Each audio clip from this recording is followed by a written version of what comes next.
I'm Tracy Baxter with today's Record Newswatch. This morning, there was more police activity in the city of Middletown. Only this time, members of various law enforcement agencies were paying early morning visits to about 30 homes throughout the city and the town of Wallkill during a series of pre-dawn raids aimed at rounding up suspected drug dealers, most with reported affiliations with the Bloods Street Gang. About 24 people were taken into custody and brought to the FBI regional office in Goshen. A total of 33 indictments were handed up as part of this sweep, the latest in a series of 5 raids conducted by the Hudson Valley Safe Streets Task Force, targeting drug and gang activities in Middletown, Monticello, and Newburgh. In total, the raids have resulted in the arrest of more than 150 people. Middletown City Court was closed today, one day after a man armed with a shotgun walked into the lobby of the court and opened fire, wounding a security officer. Tim Mulqueen was shot dead by another court officer. He was a man who had a long-standing grudge against Mayor Joe DeStefano, who was not in his office at the time Mulqueen walked into the City Hall court complex with gun in hand. Today, the mayor said the harrowing incident might lead to some changes in security. We're going to have a security review of City Hall about access into the building, primarily because of our employees. Our employees are nervous, and I think that probably should be undertaken in every municipal building. The smaller the municipality, the less reason you have for limiting access to the buildings. But we're going to have a security expert come in and do a review. But for the most part, I don't know, we're not building fortresses and building walls to keep people out and away from government. We get elected to deal with people in the public, and unfortunately, sometimes you're going to have people that do crazy things, and we're never going to eliminate that. It worked yesterday. We had a person who obviously had some mental health issues that was disturbed, and that, but the whole process worked the way it should have worked. After the shooting, members of the Orange County Sheriff's Department bomb squad as well as Middletown police searched Mulqueen's Liberty Street apartment as well as the Watkins Avenue home of his father in hopes of uncovering anything tangible that could shed more light on Mulqueen's state of mind and possible motive for his armed visit to the City Hall complex.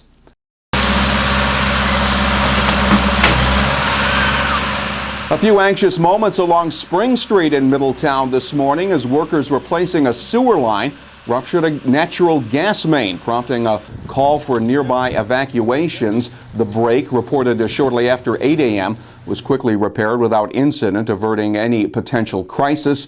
The street work continued a short time later.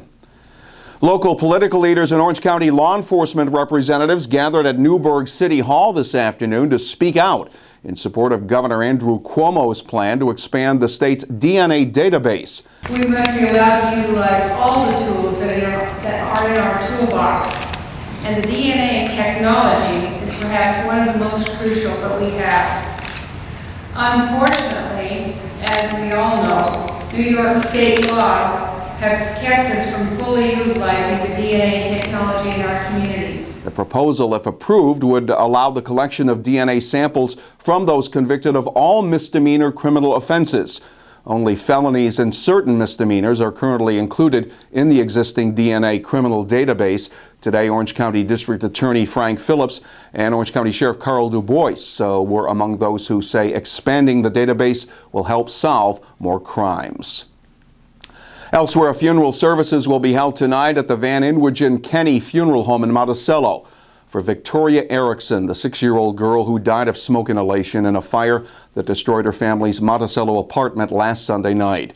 Investigators believe the blaze began in the kitchen. All others were able to get out of the burning apartment, a few with the help of neighbors.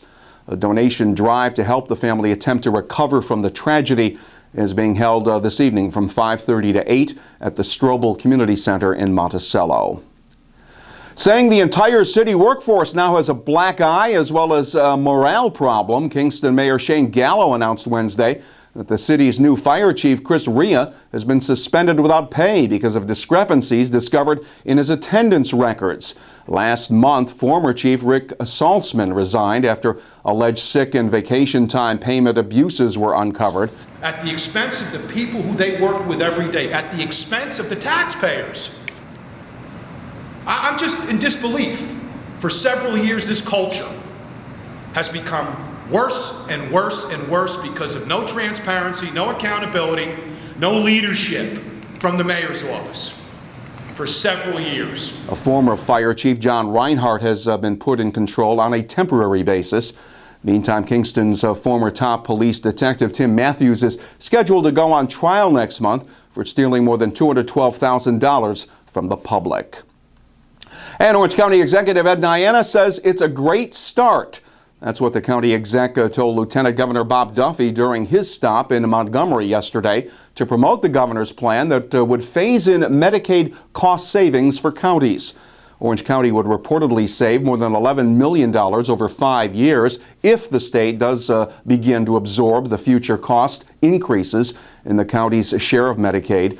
What counties like Orange want is a complete state takeover of their Medicaid costs. Diana says without complete Medicaid and pension relief, counties will eventually go bankrupt.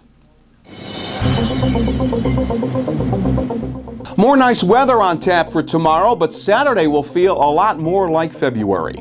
Friday will be mostly sunny with temperatures reaching the mid-40s. Saturday will be partly cloudy and colder, with the highs not expected to get much above 30 degrees.